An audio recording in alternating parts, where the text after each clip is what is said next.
तो फिर स्वागत है आप सभी का आरडी स्टडी फैक्ट चैनल में। आज मैं यहाँ पास बीएससी सेकेंड ईयर फिजिक्स का जितने भी most important question MCQ type question होंगे यहाँ पास मैं कवर कराने वाला हूँ। जहाँ जितने भी एमसीक्यू या फिर एसजीपी टाइप क्वेश्चन है वो आपके टोटल ऑल यूनिट से यहाँ पास कवर कराया जाएगा। जितने भी 5 यूनिट है उसके यहाँ पर 5 का 5 यूनिट आपको अच्छी तरीके से करा दिया जाएगा। जितने भी मोस्ट इंपोर्टेंट क्वेश्चन यहाँ पर होने वाले हैं। यह वीडियो बहुत बड़ी लॉन्ग बन सकती है तो इसलिए यहाँ पर मैं जल्दी से स्टार्ट करता हूँ। चलिए यहाँ पर मैं दिखा देता हूँ क्या आपके सिलेबस में ये सब चैप्टर है या नहीं है। तो पहला आपके सामने आता है ज्यामिति प्रकाश की जो कि आपका फर्स्ट यूनिट है।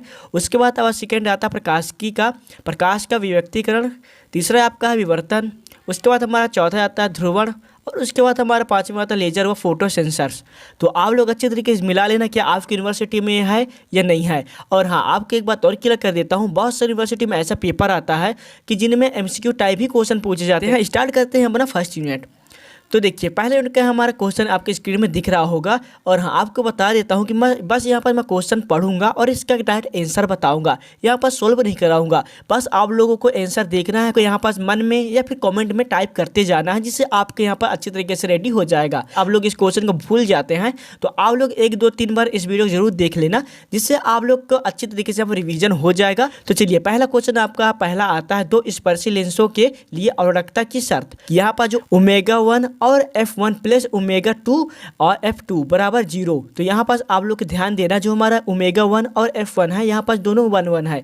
लेकिन आपका जो फर्स्ट है यानी कि जो इसका आंसर जो आता है यानी आपका बी क्वेश्चन है f2 है। बाकी सब में देखिए इसमें ω1 ω2, उसके बाद फिर डी में देखोगे तो आप ω1 f1 यहाँ पर देखने को मिलेगा। तो आप लोग यहाँ पर अच्छे तरीके से याद कर लीजिए, जहाँ पर ω1 और f2 आता है वो आपका सही आंसर होने वाला है 2 स्पर्शी लेंसों के लिए। उसके बाद हमारा दूसरा क्वेश्चन आता है, f फोकस दूरी एवं ω1 विक्षेपण क्षमता उत्तल लेंस द्वारा अनंत दूरी पर रखी वस्तु के प्रतिबिंब में वर्ण विवर्तन होगा। तो आपके यहाँ पास आंसर आता है, आपका बी नंबर आंसर सही है। उसके बाद फिर अब आपको यहाँ पर खुद से क्वेश्चन बताना, कॉमेंट करना है, या फिर उसके बाद कुछ टाइम आपको दूंगा गेस करने के लिए। गेस करना है कि कौन सा क्वेश्चन सही होने वाला है। उसके बाद फिर यहाँ पर 2 लेंसों के संयोग द्वारा दूर कर सकते हैं। तो चलिए यहाँ पर बताइए क्या होगा। तो यहाँ पास आपका अनुदैर्ध्य वर्ण विवर्तन अथवा पार्श्विक वर्ण विवर्तन। चौथा क्वेश्चन है, डी दूरी पर f1 व f2 फोकस दूरी के 2 लेंसों के संयोग से बने प्रतिबिंब में गोलीय विवर्तन का दोष कम होने के लिए आवश्यक शर्त है। क्या शर्त है तो आपके यहाँ पास बताना है। तो चलिए इसका आंसर आपके सामने D बराबर f1 माइनस f2, जो कि आपके यहाँ पास बी नंबर का है। बाकी जो आपके मल्टीपल क्वेश्चन पूछे जाएंगे यानी एमसीक्यू क्वेश्चन पूछे जाएंगे वो आपके जो भी पोजीशन वगैरह वो यहाँ पर चेंज कर दिया जाएगा। अभिवथी बिंदुओं के उपयोग द्वारा दूर कर सकते हैं। तो यहाँ पास हम लोग क्या दूर कर सकते हैं, तो चलिए बस बताइए।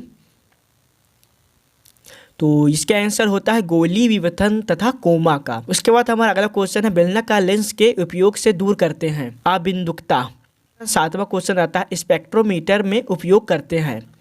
तो आपका यहाँ पर सही आंसर है रेमस्डेन नेत्रिका। फिर 8वां क्वेश्चन आता है, नेत्रिका में उपयोग करते हैं। तो इसका सही आंसर है 2 समतल उत्तल लेंस। उसके बाद हमारा 9वां क्वेश्चन आता है, रेमस्डेन नेत्रिका में क्रॉस तार की स्थिति होती है। तो चलिए यहाँ बस क्या होगा बताइए। तो इसके आपका सही आंसर होगा पहले लेंस से f/4 दूरी पर। अगला क्वेश्चन है, नेत्रिका में एक की वजह 2 लेंस के उपयोग से। चलिए इसका आंसर दीजिए। तो इसका आंसर है हमारा सही वर्ण विवर्तन तथा गोलीय विवर्तन के दोष दूर हो जाते हैं। अगला क्वेश्चन आता है, मापन के प्रयुक्त करते हैं यानी मापन के लिए प्रयुक्त करते हैं रेमस्डेन नेत्रिका। इसका जो सही आंसर होने वाला है। 12वां क्वेश्चन आता है, समान फोकस दूरी के 2 समतल लेंस उपयोग में लाए जाते हैं नर एवं रेमस्डेन नेत्रिका दोनों में। तो चलिए हम लोग और आगे बढ़ते हैं। 2 उत्तल लेंसों जिसकी फोकस दूरी क्रमांक f1 तथा f2 है के संयोग से बनाए आवरक लेंस हेतु इनके बीच की दूरी। इसका सही आंसर आपका होगा f1 प्लस f2/2।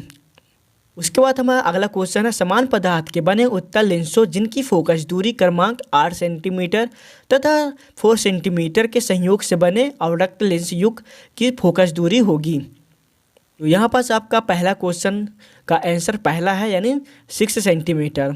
उसके बाद हमारा 15वां क्वेश्चन है, गोलीय विवर्तन कम करने के लिए उपयोग करते हैं। तो इसका हमारा आंसर आता है मैनिक्स लेंस। उसके बाद हमारा अगला क्वेश्चन है प्रिज्म के लिए अधिकतम विचलन कोण होगा। तो इसका सही आंसर होता है हमारा यानी डी नंबर है बैगनी रंग का। उसके बाद चलिए हम लोग अगला क्वेश्चन की तरफ बढ़ते हैं। रेसिडेंट नेत्रिका में दो समांतर लेंसों की फोकस दूरियों की अनुपात होती है। तो आप लोग यहाँ पर देख सकते हैं कि इनकी फोकस दूरी का अनुपात कितना होता है। तो यहाँ पास आपका पहला आंसर है 1:1। उसके बाद हमारा 18 क्वेश्चन आता है अभिवृद्धि बिंदुओं के गुण पर आधारित है। तो क्या आधारित है? मैनेक्स लेंस। उसके बाद हमारा 19वां क्वेश्चन है फार्मेट का चरम पद सिद्धांत निम्न में से किन मूल नियमों की व्याख्या करता है। तो ये होता है आपका न्यूटन की गतियों के नियम पर कह सकते हैं। उसके बाद चलिए हम लोग और आगे बढ़ते हैं। तो उसके बाद हमारा 20वां क्वेश्चन आता है एक वर्णीय विवर्तन में कोमा एक दोष का प्रकार है। तो इसका हमारा सही आंसर लेंसों को झुकाकर। 21वां क्वेश्चन आता है फार्मेट सिद्धांत है। तो आपको बताना फार्मेट सिद्धांत क्या है। का आंसर सही होगा चरम मार्ग का। 22वां वायु में रखे हुए 15 सेंटीमीटर त्रिज्या के कांच जो म्यू बराबर 1.5 के गोले की फोकस दूरी है। उसका सही क्वेश्चन है 22.5 सेंटीमीटर। उसके बाद चलिए और आगे हम लोग यहाँ पर बढ़ते हैं। लेंस के संयोग में प्रयुक्त दो लेंस के कांचों की विक्षेपण क्षमताओं का अनुपात 4:3 है। यदि पहले लेंस की फोकस दूरी -12 सेंटीमीटर हो तो दूसरे लेंस की फोकस दूरी है। तो आपका यहाँ पर सही आंसर होने वाला है 9 सेंटीमीटर। उसके बाद हमारा 24 नंबर का क्वेश्चन है यदि रेसिडेंट नेत्रिका की तुल्य फोकस दूरी 6 सेंटीमीटर है तो इसकी अवयवी लेंसों की फोकस दूरी होगी। लेंसों की फोकस दूरी बताना है जो कि आपका सही है 8 सेंटीमीटर। उसके बाद हम इसका हमारा सही आंसर होने वाला है 4.16 × 10⁴। उसके बाद फिर चलिए अगला और चलते हैं अपवर्तनांक वाले पदार्थ में दूरी तय करेगा। तो इसका सही आंसर आपको बताना है। तो इसका आंसर सही है हमारा 2000 मिलीमीटर। उसके बाद हमारा 27वां क्वेश्चन है एक लेंस की फोकस दूरी सर्वाधिक होती है। तो लाल रंग का। 28वां क्वेश्चन है एक समांतर लेंस के पदार्थ का आवर्तनांक 1.5 है। लेंस की फोकस एफ f तथा उसके वक्र पृष्ठ की वक्रता त्रिज्या r में संबंध होगा। तो चलिए हम लोग यहाँ पर जल्दी क्वेश्चन को करना स्टार्ट करते हैं। तो आपके यहाँ पर सही आंसर बताना है f = 2r।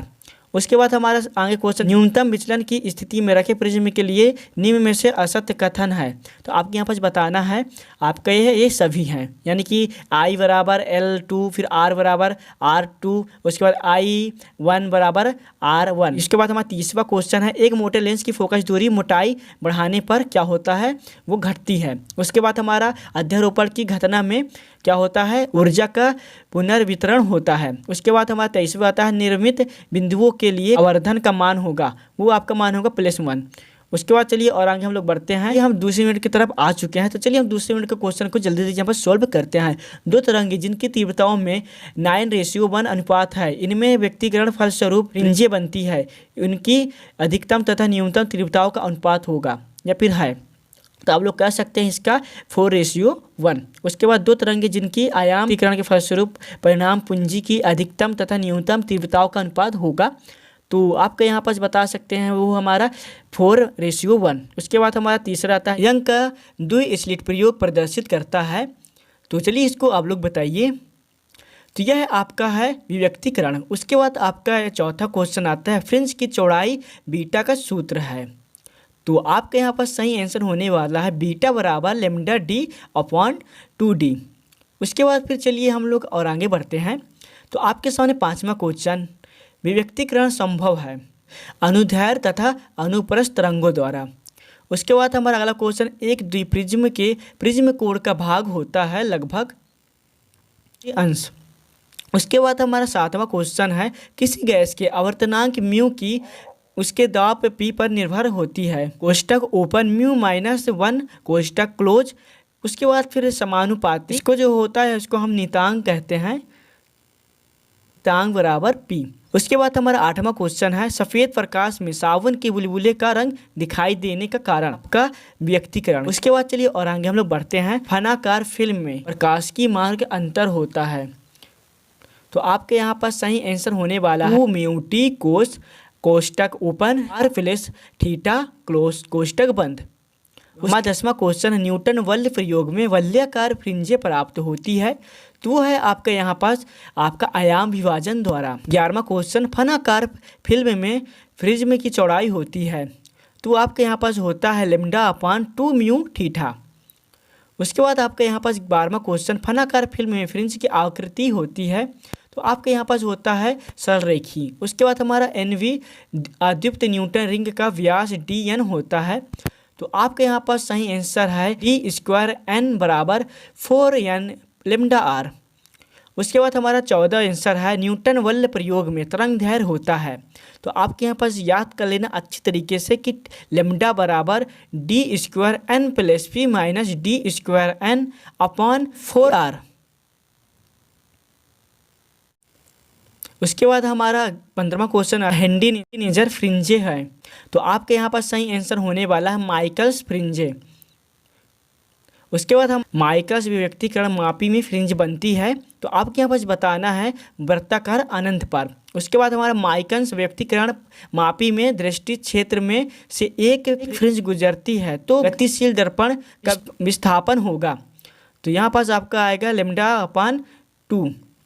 उसके बाद हमारा 18वां क्वेश्चन है, दो प्लेटों के बीच वायु फिल्म से बहुल पुंज व्यक्तिकरण में आयाम विभाजन द्वारा परावर्तित भाग में व्यक्ति तिरंगे के आयाम में अनुपात होता है 1:r/r2 यानी r²/r3²। इसके बाद हमारा 19वां क्वेश्चन है, फेब्री-पेरो व्यक्तिकरण मापी आधारित है। क्वेश्चन है, फेब्री-पेरो व्यक्तिकरण मापी में किन्हीं दो क्रमगत व्यक्तिकरण तरंगों में कलांतर होता है तो आपके यहाँ पास बताना है वो है आपका 2π/λ गुणे 2t cos r। तो चलिए यहाँ पर 19वां के आंसर भी यहाँ पर बता देता हूँ कि 19वां के आंसर यहाँ पास आपका होने वाला है बहुल पुंज आयाम में विभाजन व्यक्तिकरण पर। तो आप लोग इसको अच्छे तरीके से याद कर लेना। उसके बाद चलिए हम लोग और आगे बढ़ते हैं। तो उसके बाद हमारा आता है फेब्री-पेरो व्यक्तिकरण मापी में तरंगों की तीक्ष्णता होती है तो वो है आपका यहाँ पास होता है परावर्तन गुणांक के बढ़ने पर बढ़ती है। उसके बाद हमारा माइकल्स व्यक्तिकरण मापी में गतिशील दर्पण को 30 मिलीमीटर विस्थापित करने पर बताना है 6000। हमारा आता है 23 तरंग दैर्घ्य 5890 अग्र म्यू बराबर 0.5 की एक पतली प्लेट पर आपतित होती है। स्क्रीन में यहाँ पर आंसर देख सकते हो आप, ये होता है 9:1 के अनुपात में है व्यक्तिकरण फ्रिंजें बनती है। इनकी अधिकतम तथा न्यूनतम तीव्रताओं का अनुपात होता है तो वो अगर 4:1। उसके बाद आपका अगला क्वेश्चन आता है, न्यूटन वल प्रयोग में समतल प्लेट व लेंस म्यू बराबर 1.5 अब यहाँ पर बताना है वल अंदर की उगड़ते दिखाई देंगे। फेब्री-पेरो फ्रिंज होती है तो वो होता है हमारा समान झुकाव की समकेंद्रित व्यक्ताकार फ्रिंजे। उसके बाद 27वां क्वेश्चन, फेब्री-पेरो व्यक्तिकरण मापी में r बराबर 0.7 के आई मिनिमम है तो आपके यहाँ पास आपको आंसर बताना है तो आंसर हमारा 0. पर मैं जल्दी क्वेश्चन करा रहा हूँ। अगला क्वेश्चन है, फेब्री-पेरो लॉन्ग की वर्धकता बढ़ाने पर यहाँ पास आपका सही आंसर है विभेदन क्षमता बढ़ता है। उसके बाद न्यूटन बल देखे जाते हैं वो आपका है केवल परावर्ती भाग में। उसके बाद हमारा 30वां क्वेश्चन है, उत्तल पृष्ठ से परावर्तन होने पर प्रकाश द्वारा तय की गई मार्ग वह होता है जिसमें लगाया समय आप लोग के यहाँ पास बताना सबसे कम होता है। क्या होता है? सबसे कम होता है। उसके बाद हमारा अगला क्वेश्चन है, यंग के प्रयोग में स्लेटों के बीच की दूरी आधा करने पर तथा स्लेट व पर्दे के बीच की दूरी 2 गुनी करने पर फ्रिंजे की चौड़ाई हमारी क्या होगी? वो 4 गुनी हो जाएगी। तो यहाँ पास हमारा उसके बाद 2 ही क्वेश्चन यहाँ पर बचे हुए हैं। फ्रिंज की विभेदक क्षमता बराबर है तो आपके यहाँ पास बताना है वो है आपका यहाँ पर टी कोष्टक open d mu d lambda कोष्टक बंद है। ग्रेटिंग पर सही आंसर है इस साइन थीटा बराबर एन तरंग, यानी आप कह सकते हैं लेमडा। तो आपके यहाँ पास 2 यूनिट अच्छे तरीके से कंप्लीट हो चुका है।